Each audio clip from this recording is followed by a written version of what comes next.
அன்பார்ந்த ஆசிக் தோழர் நேயர்களே, ஈரானுடைய உள்நாட்டு பிரச்சனை ஆரம்பித்து சரியாக 16 நாள் ஆச்சு. ஈரானுக்குள்ள ஒரு மிகப்பெரிய போராட்டம் வெடிப்பது போல மேற்குலக ஊடகங்கள் இன்றைக்கி தொடர்ந்து பரப்பிட்டுருக்கு. ஆனால் ஈரானில் இருக்கக்கூடிய ஐஆர்ஜிசி இராணுவம், ஈரானுடைய அரசு தெளிவாக சொல்லுது, இந்த பிரச்சனை வேண்டுமென்றே உருவாக்கப்படுகிறது. மேற்குலகம் ஈரானுடைய ஆட்சியை கவிழ்த்து ஈரானில் இருக்கக்கூடிய அணு உலை மேலே தாக்குதல் நடத்தணும் அப்படிங்கிற எண்ணத்தில் தான் இது செஞ்சிட்ருக்கு அப்படிங்கிற செய்தியை தான் ஈரான் அரசு வெளியிட்டுருக்கு. ஸோ சமீபமாக ஈரானுக்குள்ளே என்ன பிரச்சனை போயிட்டுருக்கு அப்படிங்கிற விஷயங்களை குறித்து சற்று விரிவாக இந்த காணொலியில் பார்ப்பதற்கு முன்னாடி நமது ஆசிக் தோழர் என்ற இந்த சேனலை மறக்காமல் சப்ஸ்கிரைபர் செய்து உங்கள் உறவினர்களுக்கும் நண்பர்களுக்கும் இந்த செய்தியை பகிருங்க. மறக்காமல் கீழே இருக்கக்கூடிய பெல் ஐக்கானை கிளிக் பண்ணுங்கள். இதன் வழியாக நமது செய்திகள் உடனுக்குடன் உங்களை வந்தடையும். வாங்க செய்திகளுக்குள்ளே போவோம். என் பேரன்பின் மிக்க ஆஷிக் தோழர் நேயர்களே, ஈரானுடைய உள்நாட்டு பிரச்சனை ஆரம்பித்து 16 நாள் ஆச்சு. இந்த 16 நாளில் கிட்டத்தட்ட 1000த்திற்கும் அதிகமான நபர்கள் இறந்திருக்காங்க அப்படிங்கிற செய்தி வந்துட்டுருக்கு. தற்சமயமாக இஸ்பஹான், தெஹ்ரான் போன்ற முக்கியமான நகரங்களில் இந்த போராட்டக்காரர்கள் அரசு சொத்துக்களை சூறையாடக்கூடிய இடத்துல இருக்கிறாங்க அப்படிங்கிற செய்தி தான் வந்துட்டுருக்கு. அரசுக்கு எதிராக முழக்கங்கள் வைக்கிறாங்க. அரசை கண்டித்து இன்னும் கூடுதலாக ஈரானுடைய கொடியை இறக்கிவிட்டு வேறொரு கொடியை ஏற்றக்கூடிய நிலைக்கு இன்றைக்கி போயிருக்காங்க. ஸோ இந்த நபர்கள் யார், எதற்காக இதை செய்யணும் அப்படிங்கிற விஷயத்தை தான் ஈரான் இன்றைக்கி கொஞ்சம் கொஞ்சமாக கண்டுபிடிச்சிட்ருக்கு. நான் சொன்ன மாதிரி ஈரானில் ஒட்டுமொத்தமாக 9 கோடி மக்கள் இருக்கிறாங்க. ஆனால் இந்த போராட்டத்தை, ஆர்ப்பாட்டத்தை முன்னெடுக்கக்கூடியவர்கள் 10,000 to 15,000 நபர்கள் தான். இந்த நபர்கள் ஏன் இதை செய்ய வேண்டும்? அப்போ ஏன் இந்த பிரச்சனையை இவர்கள் பூதாகரம் ஆக்கணும் அப்படின்னா, ஈரானில் ஒரு குறிப்பிட்ட இடத்துல வாழக்கூடியவர்கள்லாம் மேற்குலக கலாச்சாரம் போல இங்கு நமக்கு உரிமை வேண்டும் என்று கோரிக்கை வைக்கக்கூடியவர்கள், மேற்குலகம் போல உடை உடுத்தணும்னு ஆசைப்படக்கூடியவர்கள், இப்படிப்பட்டவர்கள் ஈரானுடைய அரசுக்கு எதிராக பல முறை இது போல சில எதிர்வினைகளை ஆட்சி கொண்டிருக்கிறார்கள். ஆனால் சர்வதேச அளவில் இருக்கக்கூடிய மேற்குலகத்துடைய கண் எங்கே இருக்குன்னா, இஸ்லாமிய குடியரசு என்ற அந்த சொல்லாடலே நம்ம நேர்க்கணும். எந்த அரசும் மதவாதத்தின் பின்புலத்தில் இருக்கக்கூடாது அப்படிங்கிற ஒரு நிலையிலிருந்து அணுகுது. அந்த மதவாத பின்புலம் என்பதை ஒழுக்க மேம்போடு இருக்கக்கூடிய மார்க்கத்தின் அடிப்படையான செயல்பாட்டை நோக்கி தான் அது ஒரு மிகப்பெரிய அழுத்தத்தையும் அழிவையும் கொண்டு செல்ல நினைக்குது. அப்போ இது அரசியல் ரீதியான போராக இல்லை. ட்ரம்ப் இதை கையில் எடுத்திருக்கிறதே உச்சபட்சமாக ஆயத்துல்லா கொமேனி ஒருவேளை கொல்லப்பட்டு விட்டால் இந்த போர் ஒரு அரசியல் போர் கிடையாது, இது மதப்போராக மாறிடும். அதாவது ஜூஸுக்கும் யூதர்களுக்கும் முஸ்லீம்களுக்கும் மத்தியில் இந்த போர் நடக்குது அப்படிங்கிற அளவு தான் இந்த போருடைய நிலைமை போகக்கூடிய வாய்ப்பு இருக்குது. ஒருவேளை போயிருச்சுன்னா இது யாருனாலையும் கண்ட்ரோல் பண்ண முடியாது. அப்போ இஸ்லாமிய குடியரசு என்ற சொல்லாடல் இல்லாமல் அந்த குடியரசுக்குள்ள பெயரளவு அவர்கள் இருந்தால் கூட ஆட்சி செய்யக்கூடிய அதிகாரத்தில் பப்படாக மேற்குலகம் இருக்கணும். இங்கே இருக்கக்கூடியவர்கள் பப்படாக ஒரு கைப்பாவையை போல செயல்படணும் அப்படிங்கிற எண்ணத்தில் இருந்து தான் இன்றைக்கி மேற்குலகம் இந்த விஷயத்தை இன்றைக்கி கையில் எடுத்திருக்கு. இதுவரையிலும் அமெரிக்க படைகள்லாம் உள்ள நுழையில. ஆனால் பிரச்சனை கொஞ்சம் கொஞ்சமாக தீவிரமாகிட்டு இருந்துச்சு. இன்றைக்கி ஓரளவு கண்ட்ரோல் ஆகிருக்கு. ஆயத்துல்லா கொமேனி சொல்கிறாரு, ஓரளவு நாங்கள் கட்டுப்பாட்டுக்குள்ளே கொண்டு வந்துட்டோம். கட்டுப்பாட்டுக்குள்ளே கொண்டது வந்ததை தாண்டி அமெரிக்காவும் இஸ்ரேலும் உள்ளுக்குள்ளே என்னென்ன உளவு வேலைகளை கொண்டு வர முயற்சி பண்ணிச்சு அப்படிங்கிற விஷயத்தையும் இன்றைக்கி தவிடுபடி ஆக்கியிருக்கோம் அப்படின்னு சொல்லுது. பாகிஸ்தான் வழியாக சில உளவாளிகள் இன்றைக்கி கைது செய்யப்பட்டிருக்கிறாங்க. அதே போல் கப்பலில் சட்டவிரோதமாக ஈரானுக்குள்ளே கொண்டு வரப்பட்ட பல்வேறு உபகரணங்களை கையகப்படுத்தியிருக்காங்க. குறிப்பாக 100 ரிசர்வர்களை கைப்படுத்தியிருக்காங்க. 50 BDS சிக்னலை கையகப்படுத்தியிருக்காங்க. 743 மோடம்களை கையகப்படுத்தியிருக்காங்க. 799 மொபைல்களை இன்றைக்கி பிடிச்சிருக்காங்க. இவ்வளவு சாதனங்களும் எங்கே கப்பல் வழியாக என்ன ஆகுதுன்னா ஈரானுக்குள்ளே வந்துருக்கு. இப்போ ஈரானுக்குள்ளே இது போன்ற சாதனங்கள் வந்துருக்கு. ஸ்டார்லிங்க் போன்ற எலான் மஸ்க் கூடிய அந்த இணைய சேவையை வந்து இன்றைக்கி பல நபர்கள் பயன்படுத்திட்டு இருக்காங்க. ஸோ அதோடைய டெர்மினல்களை இன்னும் கொஞ்சம் இருக்கக்கூடிய டெர்மினல்களை எல்லாம் கண்டுபிடிச்சு அதை பயன்படுத்தக்கூடியவர்கள் அதன் வழியாக செய்தியை பரப்பக்கூடிய அந்த நிலையை நோக்கி வந்து தடை செய்யக்கூடிய ஒரு இடத்துல இன்றைக்கி வந்து ஹேக்கர்கள், அதாவது ஈரானுடைய ஹேக்கர்கள் இருக்காங்களா, அவங்க செயல்பட்டு இருக்காங்க. அப்போ ஈரானுடைய மூடையில் மேற்குலக நபர்கள் இல்லாட்டி மேற்குலகத்துடைய செயல்பாடுகள் இன்றைக்கி உள்ளுக்குள்ளே ஈரானுக்குள்ளே இருந்து இந்த பிரச்சனையை பற்றி எரிய வச்சுட்டே இருக்குது. அப்போ இதோடைய உச்சநிலைமை என்னன்னு கேட்டிங்கன்னா, இங்கு ஒரு ஆட்சி கவிழ்ப்பு ஏற்படுத்தி அந்த இடத்துல வேறு ஒரு ஆட்சி வரணும், அந்த ஆட்சி மேற்குலகத்திற்கு சாதகமாக அமையணும் அப்படிங்கிற எண்ணத்தில் இருந்தால் இந்த விஷயங்கள் வந்து முன்னெடுக்கப்படுது. அப்போ தெளிவாக தெரியுது, இந்த இஸ்லாமிய குடியரசு என்ற அந்த சொல்லாடல் மேற்குலகத்துக்கு பிடிக்கலை. மேலும் இஸ்லாமிய ஆட்சி என்ற அந்த சொல்லாடலும் பிடிக்கலை. அப்போ அவர்கள் எப்படி இன்றைக்கி பல்வேறு அரபு நாடுகள் வந்து அமெரிக்காவுடைய அடிமையாக மாறி இருக்கோ அதுபோல் ஈரானையும் மாற்றணும் அப்படிங்கிற எண்ணத்தோடு தான் செயல்பட்டு இருக்கு. இன்னும் கூடுதலாக சில மாதங்களுக்கு முன்னாடி 12 நாள் யுத்தம் என்ற ஒரு விஷயம் நடந்துச்சு. அந்த யுத்தத்தில் பெரும்பான்மையாக அணு உலைகள் மேலே பல்வேறு தாக்குதல்களை வந்து மேற்குலகம் ஏற்படுத்துச்சு. ஸோ அதெல்லாம் பீட் பண்ணி இன்றைக்கி ஈரான் ஸ்ட்ராங்காக நிற்கிது. ஈரானுக்கு எந்த நாடு, அரபு நாடுக்கும் பெரிய அளவில் துணை இல்லையாட்டியும் ஈரான் சிங்கிள் ஹேண்டாக இந்த விஷயத்தை எனது உள்நாட்டு பிரச்சனை நான் டீல் பண்ணுறேன்னு சொல்லிட்டு நீ கொண்டு போயிட்டுருக்கு. இதில் சில செய்திகள் வருது. ஆல்ரெடி கத்தாரில் இருந்து தான் ஈரான் மேலே தாக்குதல் நடத்த அமெரிக்கா ஒரு செயல்பாட்டை முன்னெடுத்த நிலையில் மீண்டும் கத்தாரை வந்து இதற்கு பயன்படுத்துமோ அப்படிங்கிற நிலை இன்னைக்கு வந்து செய்திகளாக வந்துருக்கு. ஒருவேளை கத்தார் அந்த நிலைக்கு ஒப்புக்கொண்டு விட்டால் ஈரானுடைய கோப பார்வை கத்தார் மேலே போகக்கூடிய வாய்ப்புகள் இங்கே அதிகமாக இருக்குது அப்படிங்கிற விஷயங்கள் நம்மளால் இங்கே தொடர்ந்து பார்க்க முடியுது. இது ஒரு பக்கம் அப்படின்னு கேட்டிங்கன்னா, ஈரானுக்குள்ளே இருக்கக்கூடிய அரசு கட்டிடங்களை தாண்டி மசூதிகள் இன்றைக்கி தீக்கிரையாக்கப்பட்டு கொண்டிருக்கிறது.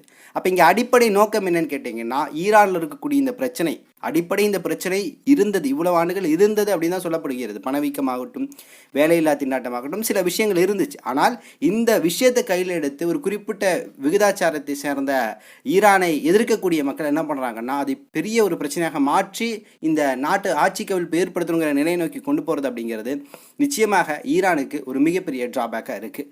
ஸோ இருந்தாலும் ஈரான் இதை சரியாக கொண்டு போயிட்டுருக்கு. ஸோ இந்த நிலையில் தான் ஒரு விஷயம் நமக்கு தோணுது. ஈரானுக்கு யார் யார் நண்பர்கள்?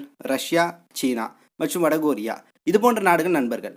ஸோ இவ்வளவு நாட்களாக இந்த ஈரானுக்கு பக்கபலகமாக இந்த ரஷ்யா, சீனா தான் இருந்துச்சு நம்ம நினச்சிட்டு இருந்தோம். ஆனால் உண்மை என்ன தெரியுமா? ரஷ்யாவுடைய போர் விஷயங்களில் உக்ரைன் மற்றும் ரஷ்யாவுடைய விஷயங்களில் அதிகமாக ரஷ்யாவுக்கு உதவி யாருன்னு கேட்டிங்கன்னா ஈரான் தான். இன்றைக்கி ஒரு தகவல் வெளியாக இருக்குது. 2021 25 வரைக்கும் கிட்டத்தட்ட 4 பில்லியன் மதிப்பிலான ஆயுதங்கள் பெரிய அளவில் கொண்டு போய் ஈரான் தன்னாட்டில் உற்பத்தி செய்து ரஷ்யாட்ட கொடுத்துருக்கு. அதில் ஷாஹத் 136 ட்ரோன் இருக்குது பார்த்தீங்களா, இது பல ஆயிரக்கணக்கான ட்ரோன்களை கொடுத்துருக்கு. அதே போல் பெலஸ்டிக் மிசைல்கள், குறைந்த தூரம் நீண்ட தூரம் பயணிக்கக்கூடிய மிசைல்களையும் அதிகமாக கொடுத்துருக்கு. அப்போ ஈரானை பொறுத்தவரையும் ரஷ்யாவோட நல்ல நட்புறவோட இருக்குது அப்படிங்கிறத தாண்டி எக்யூப்மெண்ட்ஸ் அதிகமாக உற்பத்தி செய்து கொடுத்துருக்கு. இப்போ ரஷ்யாவை பொறுத்த வரைக்கும் ரஷ்யாவில் இருக்கக்கூடிய பல நபர்கள் ஈரானில் இருக்கக்கூடிய அணு உலையில் பணியாற்றக்கூடியவர்களாக இருக்கிறாங்க. ஸோ இந்த நிலையில் இன்னைக்கு ஈரான் மிகப்பெரிய அழுத்தத்துக்குள்ளாயிட்டு இருக்கும் போது ரஷ்யா சற்று மௌனமாக இருக்குது, பெரிய அளவில் எந்த ரியாக்டும் பண்ணாது என்பது மீண்டும் சில வருத்தங்களை கொடுக்குது அப்படிங்கிற நிலையிலிருந்து தான் அணுக முடியுது. ஆனால் எது எப்படி இருந்தாலும் ஈரான் இதை வந்து ஒரு ஸ்டாபிலேஷனாக கொண்டு போயிட்டுருக்கு. ஏன்னா ஈரானோட ஆக்சஸ் ஆஃப் ரெசிஸ்டன்ஸ் என்று சொல்லக்கூடிய இந்த ஃபெடரல் இருக்குது. அது இருந்தால் கூட ஒட்டுமொத்தமாக அந்த ஃபெடரலை பயன்படுத்தி ஈரான் அடுத்து ஒரு ரிவெஞ்ச் அடிக்குது அப்படின்னா எதை நோக்கி அடிக்கும்னு கேட்டிங்கன்னா, முதலாவதாக மத்திய கிழக்கில் இருக்கக்கூடிய அமெரிக்க பேஸ் நிலையங்கள் மேலே தாக்குதல் நடத்தி அமெரிக்க சொத்துக்களை கூடிய இடத்துல வந்து ஈரான் போகக்கூடிய வாய்ப்பு இருக்குது. இதை வந்து ஆக்சஸ் ஆஃப் ரெசிஸ்டன்ட்டை பயன்படுத்தி செய்யும். அடுத்து என்ன பண்ணுன்னு கேட்டிங்கன்னா, அமெரிக்காவுக்கு எந்த வகையிலும் இந்த மத்திய கிழக்கில் இடமில்லைங்கிற அளவுக்கு இந்த ஒருவேளை தாக்குதல் நடத்திடுச்சு அப்படின்னா அது தாக்குதல் அந்த அமெரிக்காவை மத்திய கிழக்கிலிருந்து வெளியேற்றக்கூடிய நிலையை நோக்கி கூடி கொண்டு போகும். ஸோ இப்போ பிரச்சனை உச்சகட்டமாக இருக்கிறனால யார் முதல்ல தாக்குறாங்களோ அவங்க தான் குற்றவாளி அப்படிங்கிற அளவுக்கு தான் இப்போ இந்த சிச்சுவேஷன் இருக்குது. இதை எதிர்பார்த்துட்டு இருக்கிறாரு ட்ரம்ப்கிட்ட எவ்வளோ நபர்கள் அங்கே இறந்துருக்காங்கன்னு கேள்வி கேட்டால் எனக்கு எதுவும் தெரியாதுங்கிறாரு. ஆனால் ட்ரம்ப்புக்கு கீழே இருக்கக்கூடிய துணை அதிபராக இருக்கக்கூடிய ஜேடி வான்சன் என்ன சொல்கிறாரு? பிரச்சனை முத்தி மக்கள் அங்கே இறக்கக்கூடிய சமயத்தில் நாங்கள் உள்ளே போவோம்னு இருக்கிறாரு.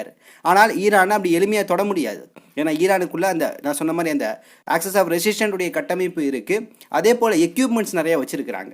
ஸோ இவ்வளோ விஷயங்கள் தான் ஈரானுக்கு ஒரு பக்கபலமாக இருந்து இன்றைக்கி இந்த பிரச்சனையை ஒரு சரியான விகிதத்தில் வந்து இன்றைக்கி டீல் பண்ணிட்டு போயிட்டுருக்கு அப்படிங்கிற விஷயங்களை பார்க்க முடியுது. ஸோ ஈரான் இன்னும் இந்த உள்நாட்டு பிரச்சனையை வந்து ரொம்ப நாள் நீடிக்க விடாது, அதற்கு ஒரு முடிவு கட்டும் அப்படிங்கிற நிலையிலிருந்து தான் நம்ம அணுக முடியுது. ஏன்னா இது ஈரானுடைய பிரச்சனை இல்லை, ஒட்டுமொத்த மத்திய கிழக்குடைய பிரச்சனை. அமெரிக்கா ஈரானை ஒரு வேளை உடச்சிருச்சுன்னு வச்சுக்கோங்களேன், அடுத்தடுத்த நாடுகள் ரஷ்யா, சீனா போன்ற நாடுகள் பொருளாதார அளவில் பாதிக்கப்படும். இன்னும் கூடுதலாக எந்தளவு ட்ரம்ப் மிரட்டா இருப்பாருங்க. இந்தியாவுக்கு ஆல்ரெடி வரி விதிப்பு போடப்பட்டிருக்குது. ஆல்ரெடி 50% வரி விதிப்பை ட்ரம்ப் போட்டிருக்காரு, டாரிஃபை. இப்போ என்ன சொல்கிறாருன்னா, இந்தியா ஈரானோடு ஏற்றுமதியில் ஒரு தொடர்புகள் இருந்துச்சுன்னா மேலும் 25% வரி விதிக்கப்படும் சொல்கிறார். அப்போ ஒட்டுமொத்தமாக 75% வரி விதிப்பு இந்தியாவுக்கு சுமத்தப்படும். அப்போ இன்றைக்கி இந்தியாவுக்கு என்ன ப்ரெஷர்னா, நீ வந்து ரஷ்யாவோட உறவு வச்சு ஏற்றுமதி இறக்குமதி செஞ்சே அப்படின்னா நிச்சயமாக உண்மையில வரி விதிப்பு போடுவேன்னு ட்ரம்ப் மிரட்டுறாரு. இன்னொரு பக்கம் ஈரானோட உறவு வச்சுன்னா உண்மையில வரி விதிப்பு போடுவேன்னு சொல்லி மிரட்டிட்டு இருக்கிறார். அப்போ இந்தியா ஒரு இக்கட்டான சூழலில் இன்றைக்கி சிக்கிட்டு இருக்கு. அப்போ இந்த நிலையில் இன்றைக்கி ஈரானோடு யாருமே தொடர்பு வைக்கக்கூடாது, அவர்கள் மீது பொருளாதார தடை விதிக்கப்படுங்கிற பல அழுத்தங்களை இன்றைக்கி மீண்டும் மீண்டும் ஈரானுடைய அரசுக்கு மேலே, இஸ்லாமிய குடியரசுக்கு மேலே கொடுக்கப்படுது. அப்படிங்கும்போது நிச்சயமாக ஈரான் இந்த சுச்சுவேஷனில் எந்த அரபு நாடுகளையும் எதிர்பார்க்காமல் இன்றைக்கி களத்தில் போராடிட்டு இருக்கு. அப்படிங்கும்போது உண்மையை சொல்லணும்னா ஈரான் மக்கள் இன்றைக்கி ரொம்ப ஸ்ட்ராங்காக இருக்காங்க. நான் சொன்ன மாதிரி 9 கோடி மக்களில் பெரும்பான்மையான மக்கள் ஈரானில் ஆயத்துல்லா கொமேனியின் தலைமையான ஆட்சி தான் எங்களுக்கு வேணும்னு நிற்கிறாங்க. பல பிரச்சனைகள் எல்லா நாட்டிலும் இருக்கிறதா, அதுபோல் எங்கள் நாட்டில் இருக்குது, நாங்கள் சரி செய்து கொள்வோம், இதில் தேவையில்லாமல் நீங்கள் மூக்க நுழைக்காதீங்கன்னு மேற்குலகத்தை அன்றைக்கி அந்த மக்கள் கண்டிக்கிறாங்க. குறிப்பாக ட்ரம்ப் ஆயத்துல்லா கொமேனி கண்டிக்கிறாரு, நீ அத்துமீறி போயிட்டு இருக்கிற, இதுக்கு மீறி எங்கள் விஷயத்தில் நீ நுழைஞ்சேன்னா எங்களது ரியாக்ஷன் வேறு மாதிரி இருக்குங்கிற அளவுக்கு இன்றைக்கி ஆயத்துல்லா கொமேனி இன்றைக்கி வந்து கூறியிருக்கிறார். ஆயத்துல்லா கொமேனி மதிப்புமிக்க தலைவராக பார்க்கப்படுறாரு, ஒரு மிகப்பெரிய இஸ்லாமிய அறிஞராக பார்க்கப்படுறாரு, ஒரு மூத்த அறிஞராக காணப்படுறாரு. ஈரானுடைய சுப்ரீம் தலைவராக இருக்கிறார். இப்படிப்பட்ட நபரை ஒருவேளை இன் கேஸ் இவங்க கொண்டுட்டாங்கன்னா பிரச்சனை மதப்போராகத்தான் அது மாறி போய் நிற்கும் அப்படிங்கிறதான் எனது பார்வையாக இருக்குது. ஸோ இந்த டாரிஃப் அந்த விஷயங்களை நான் தாண்டி இன்றைக்கி ட்ரம்ப் அடுத்தடுத்த அச்சுறுத்தலை கொடுத்துட்ருக்கிறார்ல. ஆல்ரெடி நான் சொன்ன மாதிரி அயர்லாந்து மேலே ஒரு சில கண்களை வச்சுருக்கிறாரு. அதே போல் கிரீன்லாந்துடைய இடங்கள் எல்லாத்தையும் நாங்கள் கைப்பற்றுவோம் அப்படிங்கிற அறிவிப்பு கொடுத்துருக்கிறாரு. ஸோ இந்த அறிவிப்புக்கு அப்புறம் இன்றைக்கி சில நாடுகள், அதாவது லத்தீன் அமெரிக்க நாடுகளாகட்டும், மேற்குலகத்தில் இருக்கக்கூடிய சில நாடுகள், அவங்கெல்லாம் இன்றைக்கி ஒன்றா கொண்டு டிஸ்கஷன் பண்ண ஆரம்பிச்சிட்டாங்க. குறிப்பாக டென்மார்க் ஆகட்டும், கிரீன்லாந்து ஆகட்டும், இன்னும் சில நாடுகள்லாம் ஒருவேளை நம்ம நாட்டை பிடிச்சிருவாரோ ஆட்சிகள் ஏற்படுத்தி சொல்லிட்டு மேற்குலகமாகட்டும் மத்திய கிழக்காகட்டும் ஒரு பயத்திலே இருக்கிறாங்க. ஏன்னா அந்தளவு ட்ரம்ப் என்ன பண்ணுறாரு, அத்துமீறி சர்வதேச சட்ட விதிமுறைகளை தாண்டி அந்த நாட்டுக்குள்ளே போய் அந்த நாட்டுடைய தலைவரை தூக்கிட்டு இருக்கிறாரு. வெனிசுலாவை பார்த்தீங்கல்ல, நிக்கோலஸ் மதுராவை இரவோடு இரவாக கடத்தி சென்று தான் சொல்ல முடியும், கைது அப்படின்னு நம்ம சொல்ல முடியாது, கடத்தி சென்று தான் கொண்டு போய் என்ன பண்ணிருக்காரு, நியூயார்க்கில் இன்றைக்கி வச்சிருக்கிறாரு. ஸோ இந்த நிலைமை என்பது அடுத்தடுத்த நாடுகள் மேலே நடத்தக்கூடிய நிலை நோக்கி தான் இன்றைக்கி ட்ரம்ப் கொண்டு போயிட்டு இருக்கிறாரு. ஸோ இந்த 2026 ஜனவரி ஆரம்பித்து இந்த வருஷம் நடந்துட்டு இருக்கு. இந்த வருஷத்தில் ஒரு மிகப்பெரிய மாற்றம் நடக்க போகுது. ஈரான் மூலம் அந்த மாற்றம் நடத்துவதற்கான வாய்ப்புகள் அதிகமாக இருக்குன்னு தான் இந்த செயல்பாடு வழியாக பார்க்க முடியுது. ஸோ பொறுத்திருந்து பார்ப்போம் அடுத்தடுத்து என்ன நடக்க போகுதுன்னு சொல்லிட்டு இன்னும் சில தகவல்களை திரட்டி கொண்டு இன்ஷா அல்லாஹ் விரைவில் உங்களை சந்திக்கின்றேன். நன்றி. அஸ்ஸலாமு அலைக்கும் வரஹ்மத்துல்லாஹி வபரகாத்துஹு.